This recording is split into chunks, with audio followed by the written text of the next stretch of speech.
नमस्कार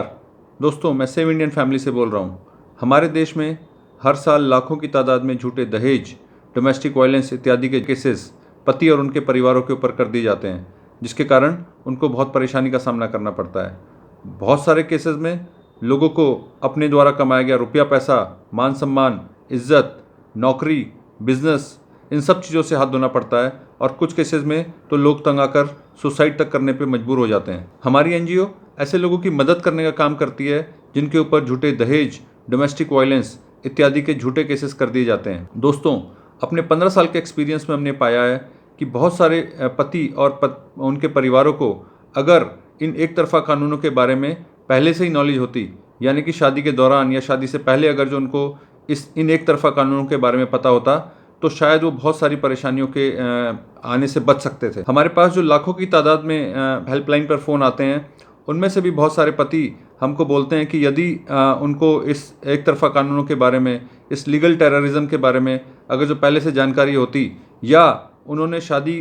के पहले अगर जो उनको जो हिंट्स मिल रहे थे लड़की के बारे में, लड़की की परिवार के बारे में या लड़की की पर्सनैलिटी के बारे में, अगर उन्होंने उस पर ध्यान दिया होता, तो शायद वो आज उनको इन केसेस का सामना ना करना पड़ रहा होता। इसीलिए दोस्तों, हमें लगा कि इस वीडियो के माध्यम से हम उन सारी चीज़ों के बारे में बात करें, उन सारी चीज़ों के बारे में लोगों को आगाह करें जिन चीज़ों का ध्यान रखना चाहिए लोगों को शादी के दौरान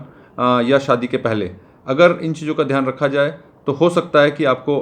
कम परेशानियों का सामना करना पड़े। तो इसीलिए यदि आप शादी के बारे में सोच रहे हैं या आपके परिवार में या किसी यार दोस्त की शादी होने वाली है, तो हम आपसे रिक्वेस्ट करेंगे कि इस वीडियो को आखिर तक देखें। यदि आप ये सोच रहे हैं कि इस तरह के केसेस होने का आपके ऊपर कोई चांस नहीं है, तो मैं आपको बता देना चाहता हूँ कि जिन लोगों के ऊपर केसेस चल चुके हैं या आज की डेट में जिनके ऊपर केसेस चल रहे हैं, उनमें से भी बहुत सारे लोग यही सोचा करते थे। इस वीडियो का पर्पस आप लोगों को शादी से डराना नहीं है, बल्कि इस देश में चल रहे एक तरफा कानूनों के बारे में अवगत कराना है और इस देश में चल रहे एक तरफा कानूनों से पुरुषों का बचाव करना है। इस वीडियो में हम बात करेंगे कि दहेज, डोमेस्टिक वायलेंस इत्यादि के झूठे केसेस करने वाली फैमिलीज को और लड़कियों को किस तरह से पहचाना जा सकता है, उनकी क्या कैरेक्टरिस्टिक्स होती हैं। साथ ही हम बात करेंगे कि शादी से पहले और शादी के दौरान किन चीज़ों का ध्यान रखना चाहिए, जिससे आने वाले समय में इस तरह की मुसीबत का सामना करने की पॉसिबिलिटी थोड़ी कम हो सकती है। तो आइए सबसे पहले बात करते हैं उन कैरेक्टरिस्टिक्स की, उन लक्षणों की, जिससे आप भविष्य में 498A यानी कि दहेज का केस या डोमेस्टिक वायलेंस का केस करने वाली लड़कियों और उनकी फैमिलीज़ को पहचान सकते हैं। ऑल्दो इसका कोई साइंटिफिक तरीका नहीं है कि इस तरह की लड़कियों को किसी साइंटिफिक तरीके से पहचाना जा सके या इस तरह की फैमिलीज़ को पहचाना जा सके, बट हमारे एक्सपीरियंस के बेसिस पे हमने कुछ लक्षणों को लिखने की कोशिश करी है जिनको मैं आज आपको बताने वाला हूँ, जिसके बेसिस पे आपको मदद मिलेगी ऐसी लड़कियों को और ऐसी फैमिलीज़ को आइडेंटिफाई करने के लिए। तो सबसे पहले मैं आपको बता दूं, यदि आप जिस लड़की से शादी करने वाले हैं यदि वो बहुत ही जेलस और पॉजेसिव किस्म की प्रवृत्ति की है, यानी कि उसको हर बात पे ईर्ष्या हो जाती है, आप किसी की तारीफ़ कर दें तो उसको जलन हो जाती है, और वो आप थोड़ा सा लेट हो जाएं उससे मिलने जाने के लिए या उसको फ़ोन करने के लिए तो उसको आप पे शक होने लगता है, आप किसी और से बात कर लें, खासकर किसी महिला से बात कर लें तो उसको प्रॉब्लम हो जाती है, वो आपका मोबाइल चेक करती है, आपके व्हाट्सअप चेक करती है, आपकी ईमेल के पासवर्ड आपसे शेयर करने के लिए बोलती है, तो ये काफ़ी डेंजरस साइन है, काफ़ी एक डेंजरस लक्षण है जिसके लिए आपको काफ़ी अलर्ट हो जाना चाहिए। शायद आप किसी गलत लड़की से शादी करने की कोशिश कर रहे हैं। दूसरी चीज़ जो हम आपको बताना चाहते हैं वो है, यदि कोई लड़की कंट्रोल फ्रीक है। कंट्रोल फ्रीक का मतलब होता है कि वो आपके जीवन के हर एस्पेक्ट को कंट्रोल करना चाहती है। वो चाहती है कि आप उसके हिसाब से ऑफिस जाएं, आप उसकी टाइमिंग के हिसाब से उसको फ़ोन करें या उससे मिलने जाएं, उसकी पसंद की फिल्में उसको दिखाएं, उसकी पसंद का खाना उसको खिलाएं, आप अपने सारा फाइनेंस उसके हवाले कर दें। इवन शादी से पहले ही वो आपके फाइनेंस के बारे में अगर जो बहुत ज़्यादा तहकीकात करने लगे तो आप समझ जाइए कि शायद ये बात गलत डायरेक्शन में जा सकती है। तीसरी चीज़ है अनरियलिस्टिक एक्सपेक्टेशन, मतलब कि आपसे बहुत ज़्यादा अनरियलिस्टिक चीज़ें, बहुत सारी असंभव चीज़ों की आपसे डिमांड्स करेगी, आपसे उम्मीद करेगी। जैसे कि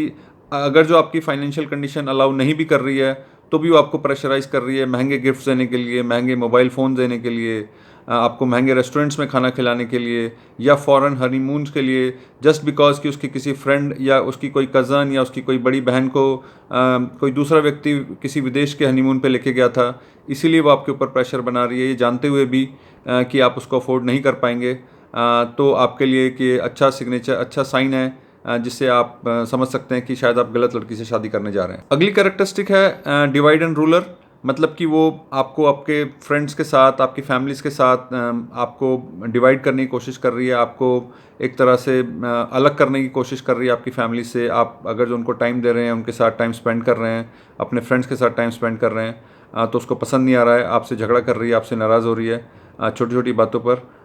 ये भी एक नेगेटिव साइन है। Next characteristic is attention seeker, मतलब कि उसको हर चीज़ में अटेंशन की ज़रूरत होती है, उसको हर चीज़ में तारीफ़ उसको ज़रूरत होती है। आप वो कुछ भी पहने, कुछ भी करे, आप वो आपसे एक्सपेक्ट कर रही है कि आप उसकी तारीफ़ करें। या आप किसी और से बात कर रहे हैं पार्टी में, किसी गेट टुगेदर में, किसी और के साथ फ़ोन पे बात कर रहे हैं, टाइम स्पेंड कर रहे हैं और उसको उतना टाइम नहीं दे पा रहे हैं जितना वो एक्सपेक्ट कर रही है, तो उसको प्रॉब्लम हो रही है, which is also a negative sign. Blame game करती है, यानी कि उसकी लाइफ में कुछ भी गलत हो जाता है तो वो अपने अलावा बाकी पूरी दुनिया को रिस्पॉन्सिबल ठहराती है। कभी भी किसी भी गलती का उसको एहसास नहीं होता है और अपनी हर नेगेटिव चीज़ के लिए, अपने साथ हो रही हर गलत चीज़ के लिए वो हमेशा दूसरों को रिस्पॉन्सिबल ठहराती है। ये भी एक नेगेटिव साइन है। हाइपर सेंसिटिव, यानी कि छोटी छोटी बातों पर नाराज़ हो जाना, छोटी छोटी बातों पर चीखना चिल्लाना, दूसरों को गाली गलौज करना, ये भी एक नेगेटिव सिग्नेचर साइन है। आप किसी लड़की से अगर जो शादी करने जा रहे हैं उसके अंदर ऐसी कैरेक्टरिस्टिक है तो probably you are heading for a problem. Mood swings, उसके मूड स्विंग्स अगर जो बहुत जल्दी जल्दी उसका मूड चेंज होता है, एक ही पल में गुस्सा हो जाती है, दूसरे ही पल में रोना शुरू कर देती है, तीसरे पल में आपको सुसाइड करने की धमकी देने लग जाती है कि आपने मुझसे शादी ना करी तो मैं सुसाइड कर लूँगी, या आप मुझे फ़ौरन हनीमून पे ना लेके गए तो मैं सुसाइड कर लूँगी। अगर जो इस तरह की धमकियाँ मिल रही हैं, या आपने किसी दूसरी लड़की से बात की, या आपने अपनी नौकरी ना बदली, आपने फ़ौरन ना घुमाया तो मैं सुसाइड कर लूँगी या आपसे शादी नहीं करूँगी, तो इसका मतलब है कि there is some problem. And last but not the least, अगर जो उसका खर्चा उसकी आमदनी से कम है और आमदनी से ज़्यादा है, या उसकी फैमिली का खर्चा उनकी ओवरऑल फैमिली की आमदनी से ज़्यादा है, इस तरह की फैमिलीज़ भी हमने देखा है कि जनरली ये लोग लोन्स और कर्ज़ों में डूबी हुई फैमिलीज़ होती हैं। अपने आप को समाज में अमीर दिखाने के लिए लोग कर्जे लेते हैं और फिर झूठे केसेस करके हस्बैंड्स से ये लोग पैसा उगाही करके उन कर्जों को चुकाने की कोशिश करते हैं। सो इस तरह की फैमिली से भी सावधान रहना चाहिए। सो ये वो कुछ कैरेक्टरिस्टिक्स हैं जिनका ध्यान आपको रखना चाहिए अगर जो किसी भी लड़की से आप शादी करने जा रहे हैं, लव मैरिज और अरेंज मैरिज। अगर जो आप में उसमें इनमें से कोई भी कैरेक्टरिस्टिक नज़र आती है या एक से ज़्यादा कैरेक्टरिस्टिक्स नज़र आती हैं तो ये आपके लिए एक वार्निंग साइन हो सकता है, आप अलर्ट हो जाइए। बट जैसा कि मैंने पहले भी बोला, ये एक एग्जॉस्टिव लिस्ट नहीं है। इसके अलावा भी बहुत सारी कैरेक्टरिस्टिक्स हो सकती हैं ऐसी लड़कियों की जो केसेस करेंगी फ्यूचर में जाने के बाद या मैरिज होने के बाद। बट हमारे एक्सपीरियंस के बेसिस पे ये टॉप कैरेक्टरिस्टिक्स हैं जिनके लिए तो आपको कम से कम अलर्ट हो ही जाना चाहिए। तो अभी तक हमने बात की है उन कैरेक्टरिस्टिक्स साइंस की जो आपको हेल्प करेंगे आइडेंटिफाई करने में ऐसी लड़कियों को और ऐसी फैमिलीज़ को जो कि फ्यूचर में शादी होने के बाद 498A का केस कर सकती हैं। आइए अब बात करते हैं कुछ ऐसी और चीज़ों की जो आपको शादी होने से पहले ही लड़की और उसकी फैमिली के बारे में पता कर लेनी चाहिए, ताकि आने वाले समय में या शादी के बाद इस तरह की मुसीबत से बचा जा सके। तो सबसे पहली चीज़ जो हम आपको बताना चाहेंगे वो ये है कि आपको ये इंश्योर करना पड़ेगा कि लड़की की फैमिली में किसी और दूसरी महिला ने कभी भी 498A यानी कि दहेज, डोमेस्टिक वायलेंस इत्यादि के झूठे केसेस ना किए हुए हों अपने अपने हस्बैंड्स पर। यानी कि लड़की की किसी बहन ने, उसकी कोई फ्रेंड ने, उसकी किसी कज़न ने। क्योंकि अक्सर ऐसा देखा गया है कि जिन लड़कियों की फ्रेंड ने या उसकी बहन ने 498A के केसेस किए हुए हैं, इस बात की पॉसिबिलिटी ज़्यादा बढ़ जाती है कि ये लड़की भी आने वाले टाइम में अपने हस्बैंड के ऊपर और अपने हस्बैंड की फैमिलीज़ के ऊपर इस तरह के केसेस करेगी। तो ये बिल्कुल स्ट्रिक्ट नो है इन केस अगर जो किसी लड़की की फैमिली में 498A पहले कर चुकी है कोई दूसरी महिला, तो आप ऐसी फैमिली में बिल्कुल शादी मत कीजिए। एक और चीज़ जो हम आपको बताना चाहेंगे वो ये अक्सर देखा गया है कि इस तरह की फैमिलीज़ जो फ्यूचर में 498A या डोमेस्टिक वायलेंस टाइप के केसेस करती हैं, इस तरह की फैमिलीज़ में जनरली जो लड़की की मदर होती है वो उसके फादर के ऊपर डोमिनेट कर रही होती है। फादर इंडिपेंडेंट नहीं कोई डिसीजन ले पाते हैं, कुछ भी चीज़ के लिए उनको मदर से अप्रूवल और परमिशन लेनी पड़ती है। या सिमिलरली उसकी बड़ी बहन है कोई लड़की की जो ऑलरेडी मैरिड है, वो अपने हस्बैंड को डोमिनेट कर रही होती है। इस तरह की लड़कियां भी अगर जो शादी करती हैं फ्यूचर में, तो वो भी अपने हस्बैंड को डोमिनेट करना चाहती हैं। और अगर जो हस्बैंड डोमिनेट नहीं हो पाता है या उससे हर चीज़ पर अप्रूवल नहीं लेता है, तो उसके ऊपर 498A और डोमेस्टिक वायलेंस टाइप के केसेस करने की पॉसिबिलिटी बढ़ जाती है। शादी होने से पहले आप जब भी लड़की से मिलें, जितनी बार भी लड़की से मिलें, आप इस चीज़ को ज़रूर ऑब्जर्व करें कि वो अपने फैमिली के बारे में क्या बात कर रही है। कहीं ऐसा तो नहीं है कि आप उसकी फैमिली के बारे में जानने की कोशिश कर रहे हैं और वो टॉपिक को बार बार बदल रही है। ये भी एक क्लियर इंडिकेशन है कि उसकी फैमिली में ज़रूर कुछ ऐसा है जो आपको बताना नहीं चाहती है। इसीलिए ये बहुत ज़रूरी है कि आप लड़की की फैमिली बैकग्राउंड को ठीक से चेक करवा लें। अगर जो दूसरे शहर में भी है तो भी आप दूसरे लोगों की मदद से, दोस्तों की मदद से, चाहे आपको एडिशनल एक्सपेंसेस करना पड़े, एडिशनल टाइम लगाना पड़े, पर आप लड़की की फैमिली बैकग्राउंड को ज़रूर चेक कीजिए। आप ये भी नोट कीजिए लड़की से मिलते वक्त कि वो बाकी लोगों से किस तरह से बात कर रही है, वो अपने फ्रेंड से किस तरह से बात कर रही है, वो अपने रिलेटिव्स से किस तरह से बात करती है। अगर जो किसी का फ़ोन आता है, कहीं ऐसा तो नहीं कि वो आपके साथ आराम से बात कर रही हो, प्यार से बात कर रही हो, पर बाकी लोगों के साथ वो बहुत ही अब्यूसिव लैंग्वेज में बात कर रही हो। ये सिर्फ दिखावा भी हो सकता है कि वो आने वाले टाइम में ये भी हो सकता है कि वो आपके साथ भी अब्यूसिव लैंग्वेज में बात करनी शुरू कर दे। हो सके तो आप उसके फ्रेंड से मिलिए, उसके कज़न्स, उसके भाई बहनों से मिलिए और उनकी लड़की के बारे में क्या राय है उसको जानने की भी कोशिश कीजिए। हम आपको ये भी सजेस्ट करना चाहते हैं कि किसी भी फेमिनिस्ट सोच वाली महिला से शादी करना एक प्रॉब्लमेटिक सिचुएशन हो सकती है। फेमिनिस्ट महिला यानी कि जो ज़्यादा महिला उत्थान की बातें करे, ज़्यादा इन एक तरफा कानूनों को सपोर्ट करने की बातें करें, इस तरह की महिला से शादी करना भी एक प्रॉब्लमेटिक सिचुएशन हो सकती है। हम महिला उत्थान को बुरा नहीं समझते हैं, बट एक तरफा कानूनों के को सपोर्ट करने वाली महिला के साथ शादी करना सर्टेनली एक प्रॉब्लम का कारण बन सकता है। वो महिला जिससे आप शादी करने जा रहे हैं, उसने ऑफिस में अपने बॉस के ऊपर या किसी भी कलीग के ऊपर sexual harassment at work place का केस पहले भी किया हुआ है, या उसने किसी व्यक्ति के ऊपर पहले कभी छेड़छाड़ का केस किया हुआ है और पैसे लेके इस तरह के केसेस को सेटल किया है, तो इस बात की पॉसिबिलिटी काफ़ी ज़्यादा है कि वो अपने हस्बैंड के ऊपर भी दहेज इत्यादि के झूठे केसेस करके पैसा ऐंठने की कोशिश कर सकती है। इसके अलावा आप जिस फैमिली में शादी करने जा रहे हैं, जिस फैमिली की लड़की से शादी करने जा रहे हैं, उस फैमिली का बैकग्राउंड चेक करवाते वक्त ये भी चेक करवाइए कि क्या इस फैमिली का ऐसा तो नहीं है कि इनका कोई लीगल बैकग्राउंड है, इनका किसी फ्रॉडुलेंट एक्टिविटीज़ में कोई इन्वॉल्वमेंट है, कोई फ्रॉड में इनके ऊपर ऑलरेडी कोई केसेस चल रहे हैं, इनके अपने ऐसा तो नहीं है कि ये किसी इल्लीगल एक्टिविटीज़ में इन्वॉल्व हैं। जिन फैमिलीज़ का कोर्ट कचहरी में आना जाना लगा रहता है, जिन फैमिलीज़ का पुलिस, कोर्ट्स, इनके साथ एक रेगुलर टच है, इस तरह की फैमिलीज़ दोबारा से इस तरह के केसेस करेंगी, ये पॉसिबिलिटी भी काफ़ी ज़्यादा होती है। अगर आपको कोर्टशिप के दौरान या रिलेशनशिप के दौरान ये रियलाइज़ हो कि लड़की आपसे झूठ बोल रही है अपनी फैमिली के बारे में या अपने बारे में, तो ये भी एक काफ़ी इम्पॉर्टेंट साइन है कि आपको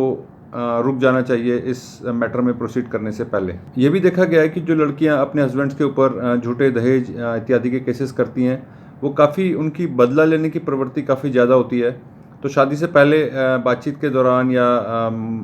मीटिंग के दौरान आपको कभी ये रियलाइज़ हो कि काफ़ी रिवेंजफुल है, किसी भी छोटी चीज़ को इग्नोर नहीं करती है, बदला लेने की इसकी टेंडेंसी ज़्यादा है, तो भी आपके लिए एक वार्निंग सिग्नल हो सकता है। ऑल्दो ये मैं पहले भी बता चुका हूँ, बट फिर भी एक बार फिर से बताना चाहूँगा कि यदि लड़की आपसे आपकी प्रॉपर्टी के बारे में, आपकी सैलरी, आपके बैंक बैलेंस, आपके इन्वेस्टमेंट्स के बारे में ज़रूरत से ज़्यादा ही इन्वेस्टिगेशन कर रही है शादी से पहले, तो इसका भी मतलब काफ़ी नेगेटिव समझा जा सकता है और ये भी एक काफ़ी बड़ा वार्निंग सिग्नल है। अगर जो लड़की या उसकी फैमिली आपको किसी भी तरह का फेवर शादी से पहले ही मांगने लग जाएं, या वो आपको ये बोलने लग जाएं कि आप हमारे लोन में आप हमारा गारंटर बन जाइए, या हमारे बिज़नेस में हमारा पार्टनर बन जाइए, या हमें कुछ पैसे लोन पे दे दीजिए, ये भी एक काफ़ी नेगेटिव और एक बड़ा वार्निंग साइन हो सकता है हस्बैंड्स के लिए। यहाँ पर हम आपको ये भी सलाह देना चाहेंगे कि शादी से पहले लड़के को अपने नाम पे कोई प्रॉपर्टी या कोई भी बड़ी इन्वेस्टमेंट नहीं करनी चाहिए, क्योंकि मैरिज के बाद इस तरह की इन्वेस्टमेंट्स और इस तरह की प्रॉपर्टीज़ कई बार प्रॉब्लम क्रिएट करती हैं अगर जो मैरिज सही ना चले और केसेस शुरू हो जाएं। तो इसलिए हमारा ये स्ट्रॉन्ग सजेशन है कि शादी से पहले लड़के के नाम पे कभी भी कोई प्रॉपर्टी या बड़ी इन्वेस्टमेंट ना की जाए। आइए बात करते हैं उन चीज़ों की जिन चीज़ों का ध्यान मैरिज के वक्त, शादी के समारोह के दौरान हस्बैंड और उसकी फैमिली को रखना चाहिए, ताकि इस तरह की मुसीबत यानी कि झूठे केसेस की मुसीबत से थोड़ा बचाव हो सके। तो सबसे पहली चीज़ जो हम बताना चाहेंगे वो ये है कि शादी के दौरान जो भी गिफ्ट्स लिए या दिए जा रहे हैं दोनों साइड्स की तरफ से, उस गिफ्ट्स की एक लिस्ट बननी चाहिए। क्या क्या सामान लड़की की तरफ से आ रहा है जिसको स्त्रीधन बोला जाता है, उस सामान की एक लिस्ट बननी चाहिए। दोनों पार्टीज़ के लोग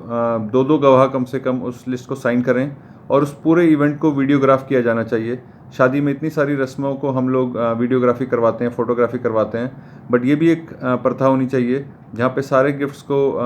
एक लिखित तौर पे दोनों पार्टीज़ को लिस्ट एक्सचेंज की जाए और इस पूरे इवेंट को वीडियोग्राफ किया जाए। लड़का और उसकी फैमिली भी आज के ज़माने में हम लोग देखते हैं कि बहुत सारा पैसा खर्च करते हैं शादी के ऊपर, पर जब भी इस तरह के केसेस, दहेज इत्यादि के केसेस किए जाते हैं, हमेशा लड़की के एक्सपेंसेस की ही बात की जाती है। तो हम लोगों को ये सजेस्ट करते हैं कि लड़के और उसकी फैमिली, हस्बैंड और उसकी फैमिली शादी के ऊपर जो भी खर्चा करते हैं, आप उन सब चीज़ों का बिल लीजिए और वो सारे बिल संभाल के रखिए। सारे बिल GST पेड होने चाहिए और वो बिल तब तक सेफ रखिए जब तक आप श्योर ना हो जाएं कि आपकी मैरिज ठीक चलने वाली है। हम यहाँ पर एक चीज़ और बताएंगे कि कई बार ऐसा देखा गया है कि लड़की के पेरेंट्स या लड़की के घर वाले लड़के को ज़बरदस्ती कुछ पैसा उसका सामान खरीदने के लिए या घर का सामान खरीदने के लिए कुछ पैसा देते हैं, गिफ्ट्स खरीदने के लिए, और वो पैसा चेक या ड्राफ्ट की फॉर्म में दे दिया जाता है, जो कल को आने वाले टाइम में अगर जो शादी ठीक ना चले और केसेस हो तो ये जो ड्राफ्ट और चेक की फॉर्म में ली हुई धनराशि है, ये एक बड़ी प्रॉब्लम क्रिएट करती है। तो हम आपसे ये भी रिक्वेस्ट करते हैं कि चेक और ड्राफ्ट से कोई भी पेमेंट ना ली जाए लड़की के घर वालों से शादी के दौरान या शादी के बाद। और अगर जो इस तरह के कोई लेन देन होता भी है तो इसका भी प्रॉपर ब्यौरा आपकी गिफ्ट लिस्ट में डिक्लेयर होना चाहिए कि ये जो चेक से पैसे लिए गए हैं ये किस लिए लिए गए हैं। हम यहाँ पर लड़कों को ये भी सजेस्ट करना चाहते हैं कि शादी के पहले और ये या इवन शादी के बाद भी जब तक आप श्योर ना हो जाएं, अपने सारे बैंक अकाउंट के डिटेल्स, पासवर्ड्स एक्सेट्रा अपनी वाइफ के साथ इमीडिएटली शेयर ना करें। एक बार रिलेशनशिप एस्टेब्लिश हो जाए, एक बार आपको लगने लगे कि सब ठीक चल रहा है, तब आप शेयर कर सकते हैं with proper validation and proper conditions. शादी होने के बाद आप मैरिज रजिस्ट्रेशन जब करवाते हैं, आजकल ऑलमोस्ट सभी लोग मैरिज रजिस्ट्रेशन करवा रहे हैं, तो जब आप मैरिज रजिस्ट्रेशन करवाएं तो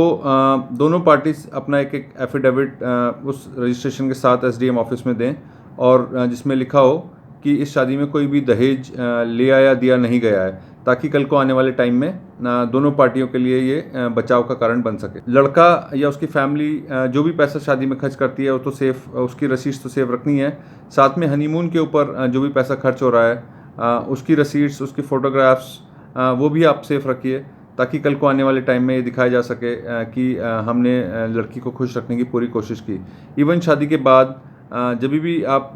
लड़की के साथ, वाइफ के साथ घूमने फिरने जाएं, बाहर डाइनिंग पे जाएं या मूवी देखने जाएं, आप फ़ोटोग्राफ्स क्लिक करते रहिए, उन फ़ोटोग्राफ्स को सेफ रखिए ताकि ये ज़रूरत पड़ने पे आपकी हेल्प करें और इस बात का प्रूफ आप दिखा सकें कि आप एक अच्छे हस्बैंड बनने की कोशिश आपने की है। कोई भी मेडिकल ज़रूरत होती है लड़की को, कभी भी डॉक्टर को दिखाया जाता है, आप कोशिश कीजिए कि उस तरह के बिल्स आप अपने आप पे करें और हो सके तो क्रेडिट कार्ड या डेबिट कार्ड से बिल पेमेंट करें, ताकि ज़रूरत पड़ने पे इनका रिकॉर्ड्स निकाला जा सके। इसके अलावा हम आपको ये भी बताना चाहेंगे कि आजकल लाइफस्टाइल और खाने पीने के तौर तरीक़ों में चेंजेस आने के कारण बहुत सारी लड़कियों में मेडिकल कंडीशंस होती है शादी के दौरान और शादी से पहले, जो कि शादी के टाइम पर उनको रिवील नहीं की जाती लड़के की फैमिली को, जिसके कारण लेटर स्टेजेस पे प्रॉब्लम आती है। तो इसलिए हमारा सजेशन ये है कि किसी भी लड़की से शादी करने से पहले आप खुद ही एक मेडिकल टेस्ट करवाइए, जो कंप्लीट चेकअप्स होते हैं, that should include the psychiatric exams also, और आप अपने भी एग्ज़ाम्स करवाइए सो दैट दोनों पार्टीज़ के लिए ये ईजी रहे और आगे चल के किसी भी तरह की कोई परेशानी का सामना ना करना पड़े। Same applies to the age and the qualification also. बहुत सारे केसेस में एज और क्वालिफिकेशन को लेकर के झूठ बोला जाता है, तो आप लड़की की क्वालिफिकेशन और एज को भी ठीक से वैलिडेट कर लीजिए, जिस भी तरह से 10th क्लास के सर्टिफिकेट या कोई और मेडिकल एग्ज़ाम के थ्रू। एक बहुत ही ऑब्वियस सी बात जो मैं आपको बताना चाहता हूँ कि लड़की के पास्ट रिलेशनशिप्स के बारे में और उसके करंट रिलेशनशिप्स के बारे में भी बहुत ओपनली आपको उससे बात करनी पड़ेगी, या आपको उसकी फेसबुक की पास्ट ट्रैक हिस्ट्री से पता चल जाएगा if she has been into any relationship. क्योंकि ऐसा एक ट्रेंड रिसेंटली पिछले कुछ सालों में निकल के आया है कि पास्ट रिलेशनशिप्स के कारण हस्बैंड्स के मर्डर्स तक होने लगे हैं। पहले एक स्टेज थी जहाँ पे डिवोर्स होते थे पास्ट रिलेशनशिप के कारण, बट अब ऐसा देखा जा रहा है कि वाइफ अपने ओल्ड और न्यू बॉयफ्रेंड्स के साथ मिलकर हस्बैंड्स का मर्डर तक करवा रही हैं। मैं आपको डराना नहीं चाहता हूँ, बट आपसे रिक्वेस्ट है कि आप किसी भी लड़की से शादी करने से पहले उसके पास्ट रिलेशनशिप्स के बारे में ज़रूर जान लें। एंड एक और इम्पॉर्टेंट चीज़ कि आजकल समाज में ऐसी लड़कियों की तादाद बढ़ती जा रही है जिन्होंने शादी को एक तरह से धंधा बना लिया है, यानी कि वो एक पैसे वाले लड़के से शादी करती हैं, एक अच्छे घर के लड़के से शादी करती हैं, उसके ऊपर केसेस करती हैं, सेटलमेंट के नाम पे एक मोटा पैसा उगाती हैं और फिर डिवोर्स लेकर के निकल जाती हैं और फिर साल 2 साल में किसी दूसरे लड़के से शादी करती हैं। तो लड़की कई बार ऐसा भी देखा जा रहा है कि लड़कियां मैरिड होती हैं, पहले ही 1 या 2 शादियां कर चुकी होती हैं, पर ये चीज़ भी नहीं बताई जाती है लड़के वालों को। तो ये सारी चीज़ें आप वैलिडेट कर लीजिए। मैंने पिछले 10-15 मिनट में जो भी सारी चीज़ें बताई,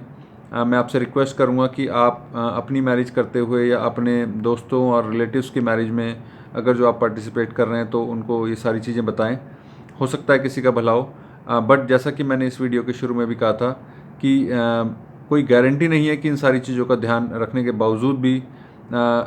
इस तरह के केसेस में सामना करने की कोई गुंजाइश ना बने, बट हाँ पॉसिबिलिटी कम हो जाएगी। मैं यहाँ पे आप लोगों को एक चीज़ और बताना चाहता हूँ कि इंडिया में प्री नेटल एग्रीमेंट जैसी कोई चीज़ नहीं होती है। प्री नेटल एग्रीमेंट एक ऐसा कॉन्ट्रैक्ट होता है जो विदेशों में शादी से पहले लड़का और लड़की के बीच में कर लिया जाता है, ताकि कल को कोई डिस्प्यूट हो तो उसको किस तरह से सुलझाया जाएगा, डिवोर्स की कंडीशन में कितना पैसा देना पड़ेगा and multiple other conditions. But India में प्री नेटल एग्रीमेंट आज की डेट में 2019 जुलाई के महीने में ऐसी कोई कानून नहीं है कि इंडिया में प्री नेटल एग्रीमेंट हो। तो आप कोई भी एग्रीमेंट अगर जो सोच रहे हैं कि हम लड़की के साथ एग्रीमेंट करके इस तरह की चीज़ों से बच सकते हैं, तो मैं आपको बताना चाहूँगा कि इस तरह का कोई भी एग्रीमेंट लीगल नहीं है इंडिया के लॉज के हिसाब से। और फाइनली मैं आपसे ये बोलना चाहूँगा कि अगर जो शादी के 1 दिन पहले और 1 घंटा पहले भी आपको रियलाइज़ हो कि ये शादी नहीं चलने वाली है और आप एक गलत लड़की से शादी कर रहे हैं, तो मैं बहुत सारे लोग जो हैं समाज के डर से, अपनी मान सम्मान के डर से इस तरह की शादियों को कैंसिल नहीं कर पाते हैं, मना नहीं कर पाते हैं और बाद में वो बहुत बड़ी परेशानी में फंस जाते हैं। मैं आपसे रिक्वेस्ट करूंगा, मैं मानता हूं कि बड़ा प्रॉब्लमेटिक सिचुएशन है शादी को एक बार पक्का करने के बाद शादी को कैंसिल करना, बट मैं ये भी मानता हूं कि ऐसी शादी में जाना और बड़ी प्रॉब्लम है। तो अगर जो आपको लग रहा है कि एक गलत लड़की से आपकी शादी होने वाली है, तो आप एक बोल्ड डिसीजन लीजिए और इस तरह की शादी को आप कुछ घंटों पहले भी कैंसिल कर देंगे तो शायद वो आपके और आपकी फैमिली के लिए बेटर डिसीजन होगा। शादी हमारी ज़िंदगी का एक बहुत इम्पॉर्टेंट फ़ैसला होता है। मैं चाहता हूँ कि आप बहुत ही सोच समझ के इस तरह के फ़ैसले को लें और किसी भी तरह की अधिक जानकारी के लिए आप हम लोगों से कांटेक्ट कर सकते हैं। हमारा नंबर है 8882 498 498। Wish you happy married life. Thank you.